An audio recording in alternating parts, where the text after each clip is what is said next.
যদি আমরা আস্তে আস্তে যদি বলি তাহলে কি তিনি শুনতে পাবেন? আল্লাহকে আমাদের থেকে এত দূরে উচ্চ আওয়াজ দিয়ে যদি আল্লাহকে যদি ডাকি, আল্লাহ তাআলা কি আমাদের ডাক কি শুনতে পাবেন? বিশ্ব নবীজি নিজের থেকে বানিয়ে কোনো কথা বলতেন না। আল্লাহ সুবহানাহু ওয়া তাআলা তার এই কথার জবাবে বিশ্ব নবীকে সূরাতুল বাকারার 186 নম্বর আয়াত উপহার দিয়ে দিলেন। বলি সুবহানাল্লাহ। কি ঘোষণা দিলেন? وَإِذَا سَأَلَكَ عِبَادِي عَنِّي فَإِنِّي قَرِيبٌ। আল্লাহু আকবার। আল্লাহ রাব্বুল আলামিন বিশ্ব নবীকে জানিয়ে দিলেন, وَإِذَا سَأَلَكَ عِبَادِي, হে নবী, যদি কেউ প্রশ্ন করে, জিজ্ঞাসা করে, আমি আল্লাহ সম্পর্কে যদি জিজ্ঞাসা করে, তাহলে ফাইন্নি করিব, আমি তার অত্যন্ত নিকটে থাকি। সুবহানাল্লাহ। এরকম আয়াত কোরআন কারীমের আরো কয়েক জায়গা আছে, কিন্তু আয়াতটা একটু ভিন্ন। আয়াতের থেকে কেমন ভিন্ন?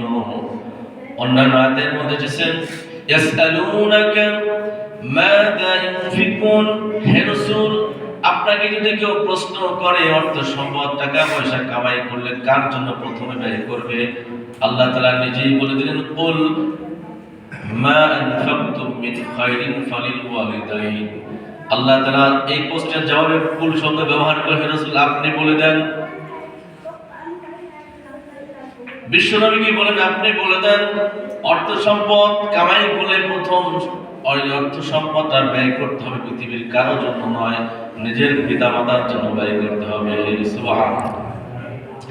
অন্য আয়াতে বলছেন ইয়াসআলুনাকা আনির রূহ, রূহ সম্পর্কে আপনাকে যদি প্রশ্ন করে তাহলে আপনি বলুন কুলির রূহু মিন আমরি রাব্বি। এখানে আল্লাহ পাক ওই প্রশ্নের উত্তরে কুল শব্দ ব্যবহার করেন, আপনি বলে দেন। নবীকে বলেন আপনি বলে দেন, রূহ হলো এমন জিনিস আমার আল্লাহ তাআলার আদেশ মাত্র, অন্য কিছু নয়। ইয়াসআলুনাকা আনিল আহিল্লা, হে নবী, আপনাকে যদি চাঁদ সম্পর্কে যদি কেউ প্রশ্ন করে আপনি বলে দেন কুল, আপনি বলে দেন হিয়া মাওয়াকিতুল লিন্নাস, আপনি বলে দেন এটি হলো ক্যালেন্ডার। এখানে আল্লাহ কুল শব্দ ব্যবহার করলেন। এরকম আর অনেক জায়গা আছে, কিন্তু আল্লাহ তাআলা নিজের ব্যাপারে যখন প্রশ্ন করেছে যখন কোন বান্দা, তখন নবীকে এখানে কিন্তু বলেন নাই কুল, আপনি বলে দেন। এখানে বলেছেন ওয়াইদা সাআলাকা ইবাদি, কুল শব্দ কিন্তু নাই। ওয়াইদা সাআলাকা ইবাদি আন্নি ফাইন্নি করিব। বিশ্ব নবীকে বললেন যখন আমার বান্দা যখন আমার সম্পর্কে যখন প্রশ্ন করে তখন তাদেরকে বলে দেন, এরকম বলেন নাই, বলেছেন আল্লাহ নিজেই জবাব দিয়ে বলেছেন আমি আমার বান্দার অত্যন্ত কাছে এবং নিকটে থাকি। সুবহানাল্লাহ। অর্থাৎ আপনার বলার দরকার নাই, বলার আগে আল্লাহ তাআলা নিজেই বলতেছেন যদি প্রশ্ন করে আমি তাদের অত্যন্ত নিকটেই থাকি। বলি সুবহানাল্লাহ। এরপর আল্লাহ তাআলা জানিয়ে দিলেন উজিবু দাওয়াতাত দাঈ ইযা দাআন, আমার বান্দা যখন আমাকে ডাকে, যেখান থেকে ডাকুক না কেন আমি আল্লাহ তাআলা সেই ডাকের আমি সাড়া দিয়ে থাকি। সুবহানাল্লাহ। আল্লাহকে ডাকলে আল্লাহ সে ডাকের সাড়া দিয়ে থাকে, কিন্তু আমরা ডাকতে জানি না। এইজন্য আল্লাহর কাছে যখন দোয়া করব সেই দোয়ার কিছু আদব আছে। প্রথম হলো দোয়ার আদব, দোয়া আমরা কিভাবে করব এই কথাগুলো অনেকগুলো পয়েন্ট সংক্ষিপ্ত আকারে আমরা শুনি যে দোয়া তো করবো, সেই দোয়া কিভাবে, দোয়ার আদব। এরপরে দোয়া কবুলের সময়, কোন কোন সময় দোয়া করলে কবুল হয় এটা জানা দরকার। এরপর দোয়া কবুলের শর্ত কি কি শর্ত, কন্ডিশন ফিল আপ করলে তবে আপনার দোয়া কবুল হবে, দোয়া করলেই কবুল হবে বিষয়টা এমন না। তিনটা জিনিস আমাদের জানা দরকার, আছে না নাই? দোয়া কবুলের দোয়া করার আদব, কিভাবে আদব দিয়ে দোয়া করব। এক নম্বর আদব, যখন দোয়া করব ওযু করে দোয়া করব। কি করে দোয়া করব?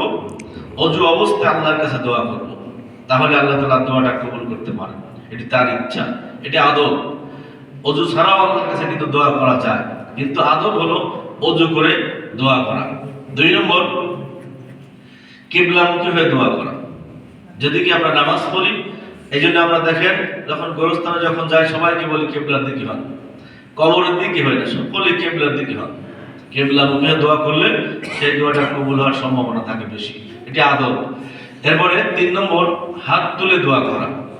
হাত নামায় দিয়ে আল্লাহর কাছে দোয়া করলে সেটাও তিনি শোনেন, কিন্তু আদব হলো যখন একজন ভিখারি যখন কারো কাছে যখন চাইবে তার চাওয়ার ভঙ্গির উপর পাওয়া না পাওয়া অনেকটা নির্ভর করে।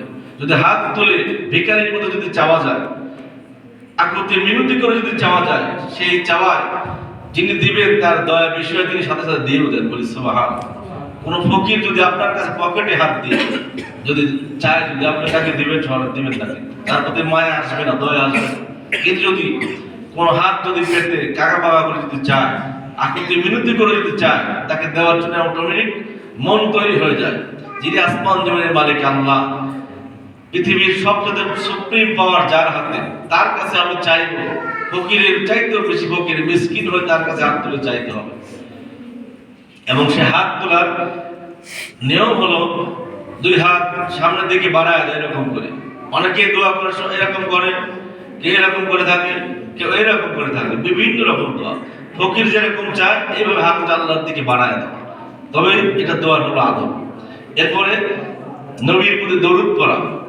নবীর প্রতি দরুদ পড়লে সেই দোয়া আল্লাহর কাছে কবুল হওয়ার সম্ভাবনা থাকে বেশি।